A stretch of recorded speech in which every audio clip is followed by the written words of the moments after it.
Hello friends, আসসালামু আলাইকুম। আমার চ্যানেলে নতুন আরেকটি রেসিপি দেখার আমন্ত্রণ জানিয়ে শুরু করছি আজকের রেসিপি।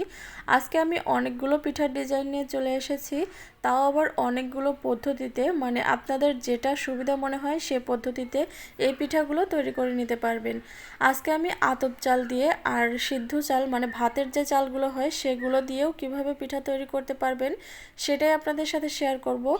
তো আমার মনে হয় এই একটা রেসিপি দেখলেই আপনাদের সমস্ত সিরিজ পিঠা সম্পর্কে যে প্রশ্ন থাকে সেগুলোর উত্তর পেয়ে যাবেন। তো প্রথমেই আমি সিদ্ধ চালগুলো মানে ব্লেন্ডার করে নেব। আপনাদের কাছে যদি ব্লেন্ডার না থাকে সেক্ষেত্রে আপনারা পাটায়ও বেটে নিতে পারেন। তো এখানে আমি কিছুটা সিদ্ধ চাল নিয়ে নিয়েছি, মানে ভাতের যে চাল হয় সেটা।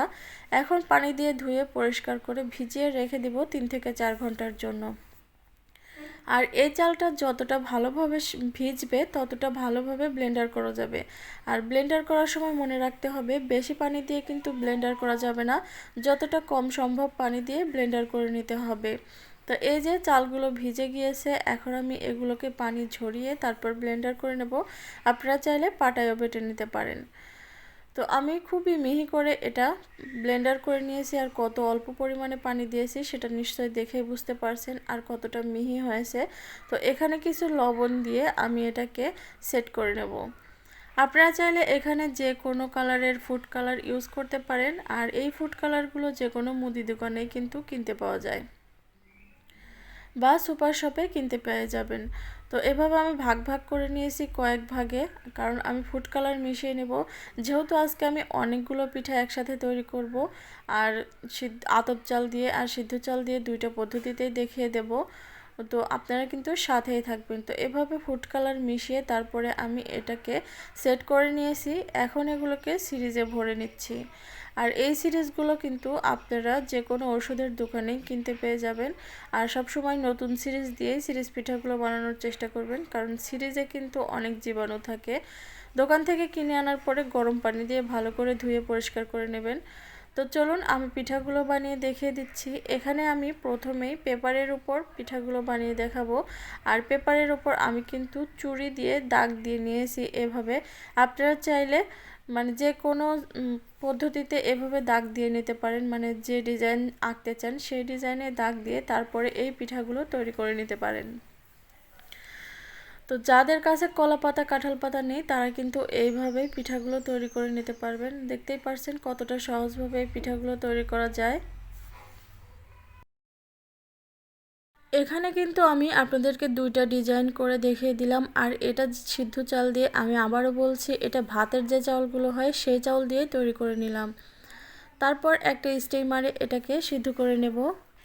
তার আগে দেখিয়ে দিচ্ছি কলা পাতায় কিভাবে আপনারা তৈরি করতে পারবেন। তো যাদের কাছে কলা পাতা আছে তারা এভাবে কলা পাতায় তৈরি করে নিতে পারবেন। তো দেখতেই পাচ্ছেন কলা পাতাতে আমি একটু দাগ দিয়ে নিয়েছি। এখন যে সিরিজে ভরে নিয়েছিলাম সেটা এখানে দিয়ে দিচ্ছি। আর এটা কিন্তু আমি আতপ চালের গুঁড়া দিয়ে তৈরি করেছি। আতপ চালের গুঁড়া দিয়ে মানে আতপ চালের গুঁড়াটাকে ফুটন্ত গরম পানি দিয়ে মেখে শুধুমাত্র লবণ আর ফুটন্ত গরম পানি দিয়ে মিশিয়ে এভাবে কিন্তু পিঠাগুলো তৈরি করা যায়। যেহেতু বাটাবাটি করার ঝামেলা নেই সেহেতু আমি বিস্তারিত দেখালাম না। যদি আপনারা বিস্তারিত দেখতে চান তাহলে সিরিজ পিঠার অনেক ভিডিও আমার চ্যানেলে দেওয়া আছে, চাইলে সেগুলো আপনারা দেখে আসতে পারেন। চাইলে চ্যানেলটা ভিজিট করে আসতে পারেন। আরও অনেক পিঠা বা নাস্তা অনেক কিছু রেসিপি দেওয়া আছে, আশা করছি আপনাদের ভালো লাগবে। তো দেখুন আমি আরেকটা ডিজাইন কিন্তু দেখিয়েই দিলাম। আর এই সবগুলো পিঠা আমার তৈরি করা হয়ে গেছে। তো সিদ্ধ চাল দিয়ে আর আতপ চাল দিয়ে দুই ধরনের পিঠাই আমি আপনাদেরকে তৈরি করে দেখিয়েছি। এখন দেখাবো কিভাবে পলি ব্যাগের উপর আপনারা ডিজাইনটা এঁকে নিতে পারবেন। তো পেপারের উপর প্রথমে আমি ডিজাইনটা এঁকে নিয়েছি, তার উপর পলি ব্যাগ বসিয়ে দিয়েছি, আর ব্যাগের উপর কিন্তু আমি এই যে সিরিজ দিয়ে ডিজাইনটা করে নিচ্ছি। আর অবশ্যই ভালো পরিষ্কার পলি নিতে হবে। যাদের কাছে কোনো রকম উপকরণ নেই তারা কিন্তু বাজার থেকে যেসব পলি ব্যাগ আমরা কিনে আনি, মানে খাবার দাবার কিনতে হয়, সেগুলো ভালো করে পরিষ্কার করে এই পিঠাগুলো বানিয়ে নিতে পারেন। আর এই পিঠাগুলো বানিয়ে একদিন অনেক বেশি করে বানিয়ে সংরক্ষণ করে সারা বছর রেখে কিন্তু আপনারা খেতে পারবেন। আসলে কালের বিবর্তনে অনেক পিঠার রেসিপি হারিয়ে যায়, তাদের মধ্যে এটাও একটা অন্যতম রেসিপি। তবে এগুলো ছোট থেকে বড় সবাই খুব বেশি পছন্দ করে। তো আপনারা এভাবেই বেশি করে তৈরি করে সংরক্ষণ করে রেখে দিবেন সারা বছরের জন্য। এখন এগুলোকে আমি সিদ্ধ করতে বসিয়ে দেব। প্রথমেই পাতিলে পানি গরম দিয়ে দিয়েছিলাম, আর পানিটা যখন খুব ভালোভাবে সিদ্ধ হয়ে গেছে, মানে বলক চলে এসেছে, তখনই পিঠাগুলো দিয়ে 2 মিনিটের জন্য ঢাকনা দিয়ে ঢেকে রেখে দিয়েছিলাম। তো এভাবেই পিঠাগুলো আপনারা সিদ্ধ করে নেবেন। তো আপনাদের কাছে যে রাইস কুকারের জালি কিন্তু সবার ঘরেই থাকে, যদি যাদের কাছে না থাকে তারা কিন্তু পাতিলের মুখে কাপড় বেঁধেও এই পিঠাগুলো তৈরি করে নিতে পারবেন, মানে ভাপিয়ে নিতে পারবেন।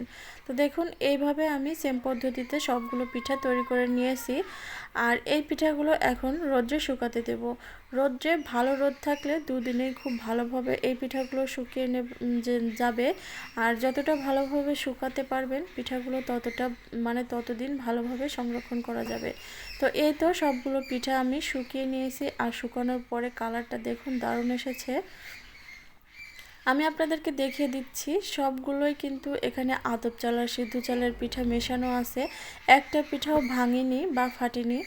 আর সিদ্ধ চালের পিঠা কিন্তু বেশি রোদেও ফাটে না, কিন্তু আতপ চালের পিঠাটা একটু কম রোদ্রে দিয়েই শুকাতে হবে, কারণ বেশি রোদ পেলে আতপ চালের পিঠাটা একটু ফেটে যায়। তো এগুলো আমি সংরক্ষণ করে রেখে দিব। অল্প কিছু পিঠা আপনাদেরকে ভেজে দেখিয়ে দিচ্ছি। তো দেখুন গরম তেলে দেওয়ার সাথে সাথেই কিন্তু পিঠাগুলো ফুলে অনেক সুন্দর হয়ে যায়। আর এটা কিন্তু ছোট থেকে বড় সবাই খুব বেশি পছন্দ করে।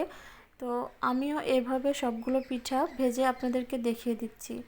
আমার আজকের এই রেসিপিতে আমি অনেকগুলো পদ্ধতি বা অনেকগুলো ক্রাইটেরিয়া শেয়ার করেছি। আশা করছি আপনাদের ভালো লেগেছে। যদি ভালো লেগে থাকে অবশ্যই ফ্রেন্ডস অ্যান্ড ফ্যামিলিদের সাথে বেশি বেশি করে শেয়ার করে দিবেন, কারণ অনেক পিঠা এগুলো অনেকেই ঝামেলা মনে করে এই পিঠাগুলো বানায় না, খেতে কিন্তু ভীষণ মজা। তো আমি দেখিয়ে দিচ্ছি এটা কতটা কুড়মুড়ে হয়েছে। আমি এতগুলো পিঠা ভেজে নিয়েছি, আপনাদের যতগুলো প্রয়োজন আপনারা ভেজে নেবেন। এই যে দেখুন হাত দিয়ে একটু চাপ দিলে এভাবে ভেঙে যায়। তো আজকের মতো এখানে বিদায় নিচ্ছি। সবাই ভালো থাকবেন, সুস্থ থাকবেন, আর আমার চ্যানেলটা সাবস্ক্রাইব করে দেবেন। আল্লাহ হাফেজ।